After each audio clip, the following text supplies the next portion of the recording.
Yo les postos, bienvenue dans cette nouvelle vidéo. Comme vous le savez, depuis longtemps maintenant, je suis un inconditionnel fan du Paris Saint-Germain et du football depuis la Coupe du Monde 1998 et le sacre de l'équipe de France.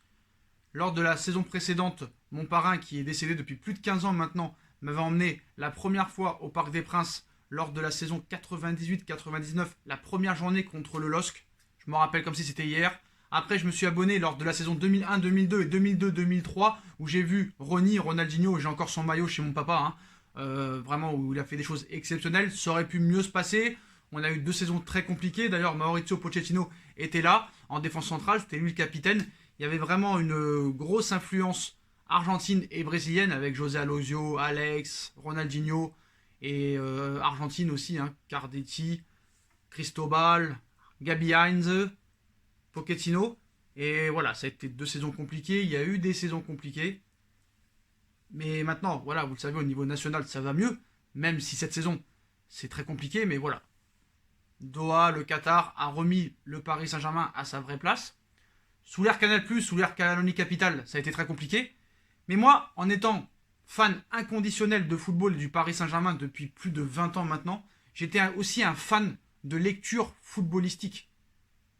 C'est-à-dire le 11 mondial, France Football et surtout le journal qui était numéro 1 au niveau du sport en France et qui l'est toujours pour certaines personnes, mais plus pour moi, l'équipe. Voilà. Tous les jours depuis 98, je faisais la tête quand j'avais pas de journal au petit déjeuner. Je prenais la tête à mon père, à ma mère, à ma grand-mère, à mon parrain pour avoir l'équipe au petit déjeuner avant de partir à l'école. J'étais un fan, honnêtement. J'ai une collection d'équipes entre 2008 et 2011, je crois, qui est encore chez mon papa. Une pile comme ça. C'est la pyramide d'Égypte. Et comme par hasard, ce journal, ce média, depuis 2011, comme par hasard, le rachat du Paris Saint-Germain par le Qatar, ils ont complètement changé. Leur ligne de conduite n'est plus la même. Leur critique n'est plus la même. Leurs articles ne sont plus les mêmes. Il y a eu des unes exécrables, honteuses envers le Paris Saint-Germain, notamment après la remontada 6-1 en 2017, le match retour contre United en 2019, la finale de Ligue des Champions perdue contre le Bayern, le feuilleton Neymar à l'époque, des unes sur Mbappé et toutes les éliminations du PSG en Ligue des Champions. Alors je veux bien comprendre que les journaux maintenant à l'heure actuelle en 2021 avec les réseaux sociaux, internet, tu as besoin de faire du buzz, tu as besoin de vendre du papier. Mais là, on est arrivé sur de l'anti-parisianisme. Est-ce que l'équipe a un problème avec l'argent? Je n'en sais rien. Est-ce que le français, le travailleur français a un problème avec l'argent? Je n'en sais rien, mais là on parle de l'équipe. Il y a eu des unes putabuzz. Il y a eu des unes vraiment rageuses envers le Paris Saint-Germain. Alors on sait qu'il y a quelques temps, il y a eu des problèmes entre l'équipe et le Paris Saint-Germain. Le PSG a boycotté l'équipe et ne voulait plus leur donner d'interview, leur avait refusé l'entrée lors des conférences de presse. Mais là, on est arrivé à un point pour moi de non-retour. Surtout après ce qui s'est passé dimanche soir pendant le match PSG-Nantes, où Di Maria et Marquinhos se sont fait cambrioler. Il y a eu quand même de la violence, où le père de Marquinhos s'est fait violenter, s'est fait frapper au visage. La famille d'André Di Maria très choquée. Je veux bien que tu fasses un article. Je veux bien que t'en parles. Tu as tout à fait le droit, c'est la liberté d'expression. Chacun a le droit de dire ce qu'il pense. Mais je ne comprends pas la une en fait. Pourquoi une comme ça? Je vous la montre. Même si vous l'avez vu en miniature, je la montre. Gentleman cambriolé. Et on voit un genre de manga, 2 voleurs en train d'escalader l'immeuble ou la maison des 2 joueurs avec un sac Paris Saint-Germain. Là, on arrive quand même à la moquerie, à la rage, à l'anti-parisianisme. Qu'est-ce qui se passe réellement? Est-ce que l'équipe a un problème avec l'argent? L'équipe a un problème avec le Paris Saint-Germain? Oui, ça on le sait. Mais ce que j'ai envie de dire à l'équipe, c'est que si ce Paris Saint-Germain à l'heure actuelle n'existait pas, vous parlerez de quoi?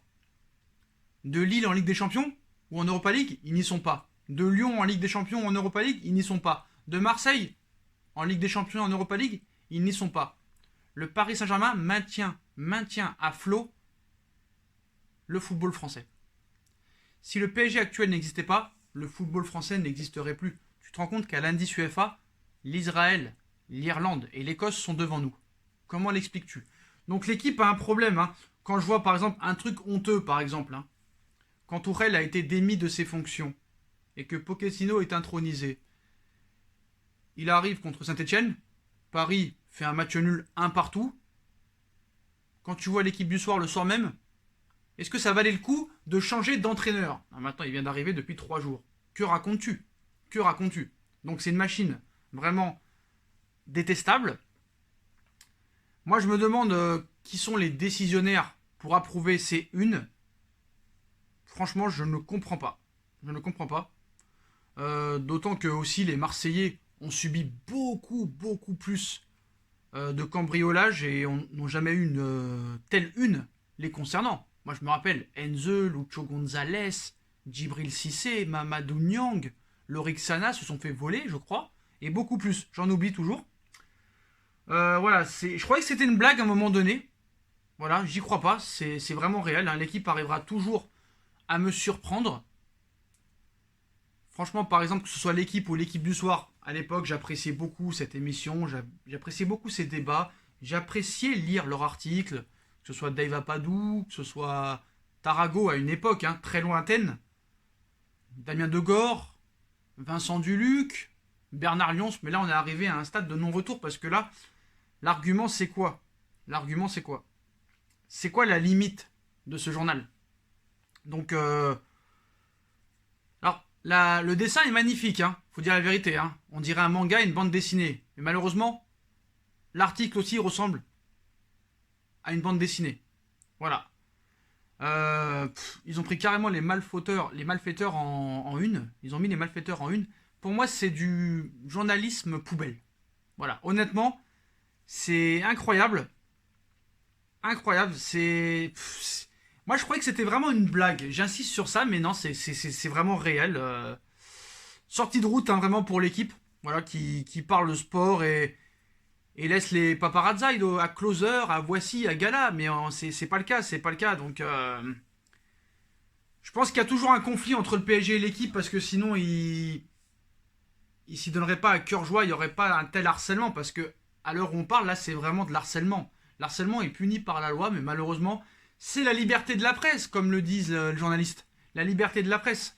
Donc, tant que tu as ta carte de presse, tu as le droit à la liberté d'expression. C'est souvent ça, hein.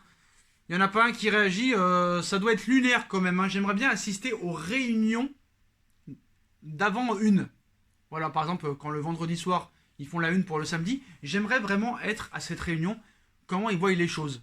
Par exemple, comment ils décident. Alors ce soir, on va parler du cambriolage de Angel Di Maria et de Marquinhos. Qu'est-ce qu'on pourrait mettre en une? Et t'as un gars qui te dit, oh bah j'ai peut-être une petite idée, hein. J'ai peut-être une idée, on pourrait mettre un petit immeuble, une petite maison, avec 2 cambrioleurs, avec le sac du PSG, et mettre Marquinhos et Di Maria qui pleurent. Qu'est-ce que vous en pensez? Ah bah ouais, pourquoi pas? Non mais attends, c'est à mourir de rire. C'est à mourir de rire, et t'as des mecs qui sont payés pour ça. C'est quand même incroyable. J'ai l'impression que c'est le titre d'un DVD, d'un film, d'une série. Comment l'expliquer? Je ne sais pas réellement. Voilà. On se demande même si c'est pas Cyril Hanouna hein, qui travaille à l'équipe. Allez savoir maintenant. Tout le monde veut faire du Hanouna. Puta boss, puta boss, puta buzz. Mundo Deportivo, Sport, As, Marca. Ça veut plus rien dire. Voilà. Donc bravo au rédacteur en chef. Pour moi c'est honteux, scandaleux, inadmissible. Alors je veux bien que tu te mettes de l'argent sur le dos de joueurs millionnaires qui sont Angel Di Maria ou Marquinhos. C'est bizarre quand c'était Mauro Icardi, Sergio Rico, il y a quelques semaines, personne n'en a parlé. Il y en a qui disent ouais, je vois pas où est le problème, il faut arrêter de s'insurger quand ça parle le Paris Saint-Germain. Il y a un moment donné, il faut arrêter. Ils ont un problème ces mecs-là. Moi je pense que c'est de la jalousie. C'est de la jalousie parce que les anti-parisiens, les footix de bas étage, qui nous traitent de Qatar Saint-Germain, faut pas oublier que au FC Barcelone, il y a quelques années, il y avait écrit Qatar Airways sur le maillot. Nous, on n'a jamais eu écrit Qatar Airways. C'était Fly Emirates, maintenant c'est Accor. Donc le rédacteur en chef de l'équipe, à l'époque, c'était un Sébastien Tarago, ça n'est plus lui maintenant. Celui qui a lâché l'info fausse sur le vestiaire, apparemment, de l'équipe de France à la Coupe du Monde 2010 et qui a donné la une que tout le monde connaît, parce qu'il faut s'en rappeler quand même de cette une. Le 20 juin 2010, va te faire enculer, sale fils de pute. J'espère que cette vidéo ne sera pas spammée et ne sautera pas. Donc voilà, hein, c'est vraiment une torche... c'est un torche-cul ce journal. Voilà, un torchon exceptionnel. Merdique. Voilà, merdique, faut dire le mot. Qu'il soit anti-PSG, ça on l'avait compris depuis très longtemps maintenant. Surtout depuis qu'il y a QSI qui est arrivé. Mais visiblement, même le respect, quand même, dans la douleur, ils connaissent pas. Voilà. Faut respecter un minimum l'humain. Respectons quand même ces joueurs de foot, même s'ils sont millionnaires. Certes, ils sont pas à plaindre. Mais voilà. Ça aurait pu très mal se passer, surtout pour Marquinhos, parce que apparemment, d'après l'équipe, sur les dernières infos, apparemment, la famille Angel Di Maria n'ont pas eu de tête-à-tête avec les voleurs. Mais le père à Marquinhos s'est fait quand même ruer de coups, s'est fait mettre au sol, coup de poing dans les côtes, coup de poing au visage. Et ça, à un moment donné, faut pas rigoler avec ça non plus. Donc à un moment donné, stop. Voilà, honnêtement, l'équipe, ça devient n'importe quoi. Des gens se font cambrioler et à quel moment tu te dis, oh tiens, quel beau jeu de mots on peut faire avec ça, c'est tristement grave. Je sais pas si les mecs, ils ont regardé Lupin avec Omar. Il y a un moment donné, un peu de respect, un minimum de respect. Voilà, c'était pour un petit peu clasher l'équipe sur cette une honteuse sur le cambriolage de Marquinhos et de Angel Di Maria, les postos. Donc voilà, hein, on vous remet la une, voilà, gentleman cambriolé, honteux, catastrophique, et voilà, ça changera pas. Je sais pas réellement quel est le problème entre l'équipe et le Paris Saint-Germain, mais je pense qu'il sera pas réglé de sitôt.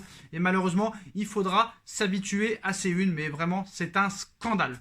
Voilà les postos, si vous avez kiffé cette vidéo, dites-moi en commentaire aussi ce que vous pensez de cette une honteuse de l'équipe.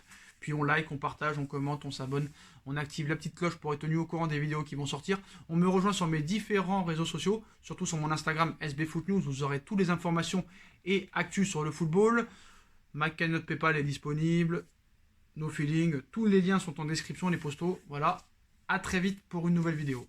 Tchuss.